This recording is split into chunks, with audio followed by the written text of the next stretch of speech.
Hubungan antropologi dengan ilmu sosial yang lain. Sebagai suatu ilmu pengetahuan, antropologi tidak bisa berdiri sendiri. Antropologi membutuhkan ilmu pengetahuan yang lain untuk membantu atau mendukungnya dalam memecahkan segala permasalahan yang terjadi dalam masyarakat. Oleh karena itu, antropologi mempelajari tentang manusia dalam hal perilaku serta interaksi antara individu dengan individu, antara individu dengan kelompok atau lingkungan masyarakatnya, beserta kebudayaan yang ada dalam lingkungan masyarakat tersebut.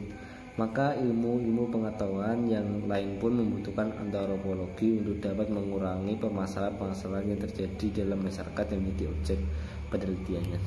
Dengan demikian akan selalu terjadi hubungan antara antropologi dengan ilmu-ilmu pengetahuan yang lain. Yang pertama itu hubungan antropologi dengan sosiologi. Antropologi merupakan ilmu tentang manusia, objeknya adalah antropologi adalah manusia, sedangkan sosiologi kajiannya adalah masyarakat dan perilaku sosial. Dengan meneliti kelompok-kelompoknya yang mencakup keluarga, suku, bangsa, politik, budaya, dan lain-lain, termasuk perilaku dan interaksi antar sesama manusia maupun antar manusia dengan kelompok. Dengan demikian, objek sosiologi adalah masyarakat manusia dalam kaitannya dengan hubungan antar sesama manusia dan proses yang timbul dari hubungan manusia dalam suatu masyarakat sepintas. Lalu tidak ada perbedaan antara antropologi dan sosiologi. Dalam perkembangannya, di antara para ahli antropologi terdapat perbedaan pandangan mengenai hubungan antara antropologi dan sosiologi tersebut. Sebagian ahli menganggap bahwa kajian ilmu antropologi dan sosiologi adalah sama, bahkan dalam beberapa paradigma yang digunakan untuk melihat suatu fenomena sosial pun dianggap sama. Kedua ilmu tersebut, antropologi dan sosiologi, dapat saling bertukar dan saling melengkapi, baik dalam kaitannya dengan paradigma ataupun metode yang digunakan dalam meneliti dan mengungkap suatu fenomena sosial. Perbedaan antropologi dan sosiologi hanya terletak pada sejarah pendirian dari masing-masing tersebut. Yang kedua, hubungan antropologi dengan sejarah. Antropologi memberikan bahan prehistoris sebagai dasar dan pangkal penulisan sejarah, dan tiap bangsa dunia banyak persoalan dari historiografi dari sejarah suatu bangsa yang dapat dipecahkan dengan menggunakan metode antropologi. Banyak sumber sejarah yang berupa dokumen, prasasti, arsip kuno, dan lain-lain seringkali hanya berperan sebatas memberikan penjelasan tentang peristiwa-peristiwa tertentu saja, sedangkan latar belakang sosial dari peristiwa-peristiwa tersebut sulit diketahui hanya dari sumber-sumber sejarah tersebut. Konsep tentang kehidupan masyarakat yang dikembangkan oleh ilmu antropologi akan memberikan banyak pengetahuan kepada ahli sejarah untuk mengisi atau mengetahui latar belakang dari peristiwa-peristiwa tertentu dari sumber-sumber sejarah tersebut yang menjadi objek penelitiannya. Yang ketiga, hubungan antropologi dengan ilmu politik. Antropologi menyumbangkan pengertian dan teori tentang kedudukan serta peran sebagai satuan sosial. Bedanya dengan sosiologi adalah sosiologi lebih memusatkan perhatian kepada kehidupan masyarakat kota yang jauh lebih banyak dipengaruhi oleh perkembangan ekonomi dan teknologi modern, sedangkan antropologi lebih banyak memusatkan perhatian kepada masyarakat dan kebudayaan di desa-desa pedalaman. Sebagai ilmu yang mempelajari kebudayaan masyarakat, maka hasil-hasil penyelidik antropologi bermanfaat bagi ilmu politik, terutama hasil-hasil pendidikan kebudayaan di masa lampau yang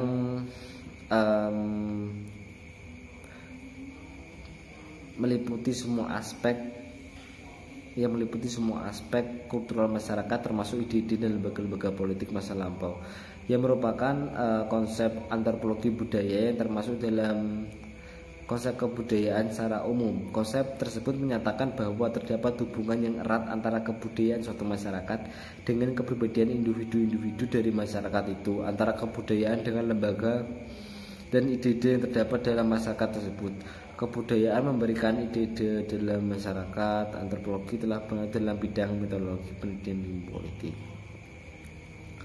Hubungan antropologi dengan ilmu ekonomi. Ilmu ekonomi berkembang secara ini merupakan kajian dari ekonomi yang didasarkan pada pemikiran barat, yang dalam beberapa bidang lebih maju dibandingkan negara-negara lain di luar negara Eropa. Akan terjadi banyak permasalahan apabila pemikiran-pemikiran ekonomi modern tersebut diterapkan pada masyarakat atau negara yang sedang berkembang atau bahkan di negara-negara dunia ketiga.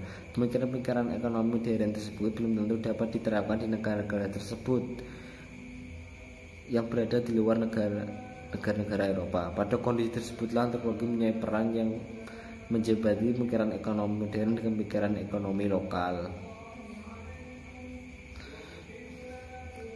Demikian penjelasannya berkaitan dengan hubungan antropologi dengan ilmu sosial yang lain. Semoga bermanfaat. Saya lanjut ke materi berikutnya. Terima kasih.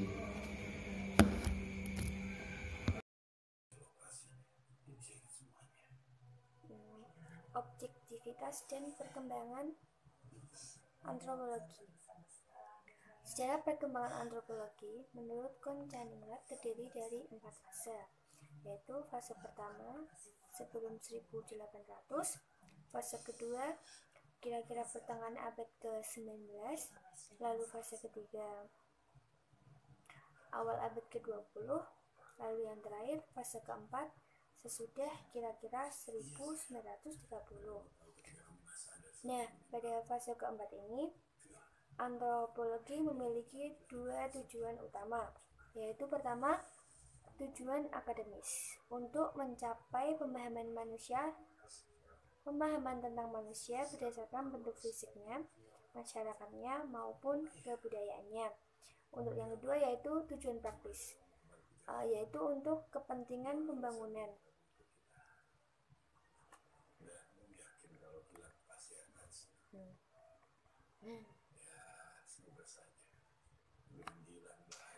Antropologi adalah suatu ilmu sosial yang pemaparannya mengenai sejarah pembentukan antropologi. Kebanyakan antropolog sependapat bahwa antropologi muncul sebagai suatu cabang keilmuan yang jelas batasannya pada sekitar pertengahan abad ke-19, tatkala perhatian orang pada evolusi manusia berkembang. Antropologi di Eropa pada abad ke-18 ditandai oleh 3 pertanyaan penting yang diajukan untuk pertama kali dalam bentuk modern selama masa pencerahan di Eropa. Pertanyaannya itu adalah yaitu yang pertama, siapa yang mendefinisikan manusia dalam bentuk abstrak? Kedua, apa yang membedakan manusia dari binatang? Dan yang terakhir, dan apa kondisi alamiah dari manusia tersebut? Nah, dari pertanyaan itu maka muncullah ilmuwan dan tokoh-tokoh dalam pengembangan kehidupan manusia, sehingga disebut dengan ilmu antropologi yang kita kenal sampai sekarang ini. Dalam arti tertentu, praktik antropologi dimulai begitu manusia mulai berpikir tentang masyarakat dan keyakinan mereka, dan secara sadar memutuskan untuk membandingkan diri mereka sendiri dengan masyarakat yang lain yang melakukan kontak dengan mereka. Antropologi mengemuka setelah melewati serangkaian perkembangan yang kompleks, dan saat ini mencakup minat-minat dan bidang-bidang ilmu yang sangat beragam. Antropologi menjadi sebuah subjek akademis yang berdiri sendiri pada abad ke-19. Sebagian besar memusatkan perhatiannya pada penelitian sifat-sifat fisik, bahasa, dan budaya masyarakat yang belum beradab. Konsep dan generalisasi antropologi. Yang termasuk konsep dalam antropologi yaitu 1. Kebudayaan. Kebudayaan merupakan konsep yang paling esensial dari antropologi. Kebudayaan menurut Koncaningrat adalah keseluruhan sistem gagasan, tindakan, serta hasil karya milik manusia yang digunakan dalam kehidupan masyarakat, di mana hal tersebut dijadikan miliknya melalui pembelajaran atau proses belajar. Nah, yang kedua yaitu ada enkulturasi. Enkulturasi merupakan proses individu belajar memiliki peran dalam kebudayaan masyarakatnya itu sendiri. Yang ketiga yaitu ada akulturasi. Akulturasi adalah proses pertukaran unsur kebudayaan, di mana dua kebudayaan yang berbeda terus-menerus berinteraksi dalam jangka waktu yang panjang. Nah, yang selanjutnya ada etnosentrisme. Etnosentris merupakan sikap dari suatu kelompok masyarakat yang cenderung menganggap budayanya sendiri lebih unggul dibandingkan kebudayaan yang ada atau kebudayaan yang lainnya. Yang selanjutnya yaitu ada tradisi. Setiap masyarakat pasti memiliki sejumlah kepercayaan atau tingkah laku yang menjadi bagian dari kebudayaan yang bersangkutan. Nah, hal itulah yang bersangkutan dengan tradisi. Kemudian ada ras dan etnik. Ras dan etnik sebenarnya merupakan dua konsep yang berbeda. Ras digunakan untuk sekelompok manusia yang memiliki kesamaan tertentu, terutama dalam unsur biologis. Yang terakhir ada relativitas budaya. Relativitas budaya digunakan untuk menyebutkan suatu kondisi di mana tingkah laku dikatakan normal dalam suatu budaya, namun dipandang abnormal dalam budaya yang lainnya. Hal ini terjadi disebabkan karena setiap budaya memiliki ciri unik yang tidak muncul pada kebudayaan yang lainnya.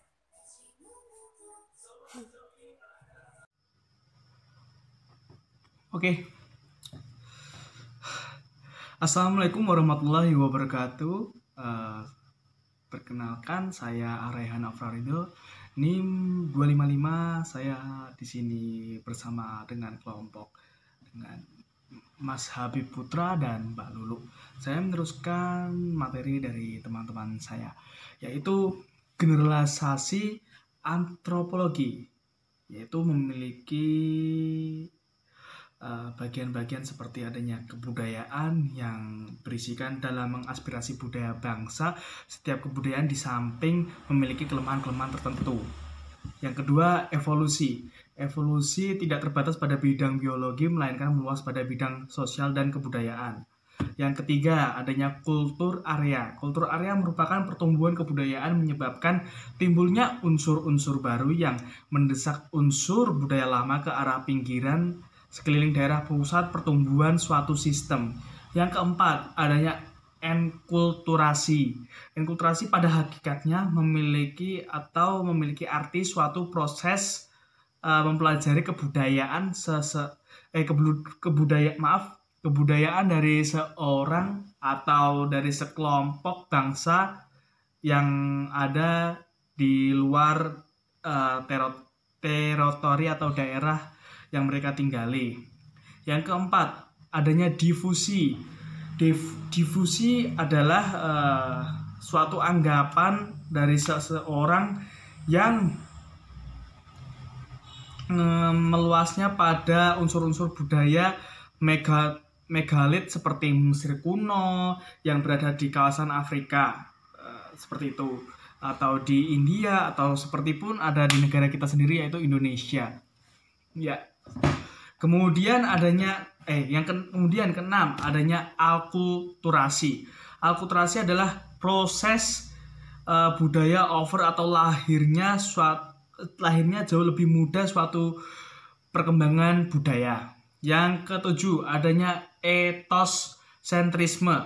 Adalah hakikatnya penilaian baik terhadap sikap-sikap dan pola kebudayaan kelompok-kelompok itu sendiri, dan memiliki perbedaan adanya sedikit dan pula sangat etnosentris. Maaf jika ada kesalahan dalam membacakan materinya. Kemudian lanjut ke 8, yaitu tradisi. Tradisi sendiri adalah bagian pendukung antropologi aliran fungsionalisme. Maka tradisi itu pada hakikatnya adalah aktivitas kebudayaan yang bermaksud memusatkan suatu rangkaian terhadap sejumlah kebutuhan naluri makhluk manusia yang berhubungan dengan seluruh kehidupannya. Kesembilan, ras dan etnik. Ras merupakan suatu konsep biologi yang valid. Ya, tidak sekedar menggambarkan jenis dari suatu kelompok bangsa, melainkan juga morfologinya, yakni struktur fisik yang diamati, melainkan dengan konsep genetik subbagian spesies seperti gen, golongan darah, bahasa, adat, agama, dan sebagainya. Dalam kaitannya dengan kapabilitas tiap ras dan etnis, tidak ada di dunia ini yang menjadi ras etnis yang superior dan inferior, yang artinya tidak ada etnis yang memiliki semua penguasaan atau satu penguasaan saja, ataupun yang gampangnya terlemah seperti itu. Kemudian yang ke-10 adanya stereotip atau berkembangnya prasangka atau pemikiran antara etnik yang terjadi sepertinya di negara kita Indonesia ini merupakan salah satu faktor penyebab hambatan mewujudkan multikulturalisme bangsa Indonesia, yang pada gilirannya akan memperlemah rasa persatuan dan kesatuan bangsa Indonesia, karena ya pada seningnya ke barat-baratan atau ke timur tengahan atau ke Korea-Koreaan seperti itu, yang menyebabkan melemahnya etnik dari negara kita tercinta. Tapi saya juga suka barat sih, nggak begitu suka Indonesia, apalagi dangdut. Maaf. Yang kemudian ke-11 adanya kekerabatan. Suatu ikatan ibu dan anak bisa diamati dan dinilai secara universal.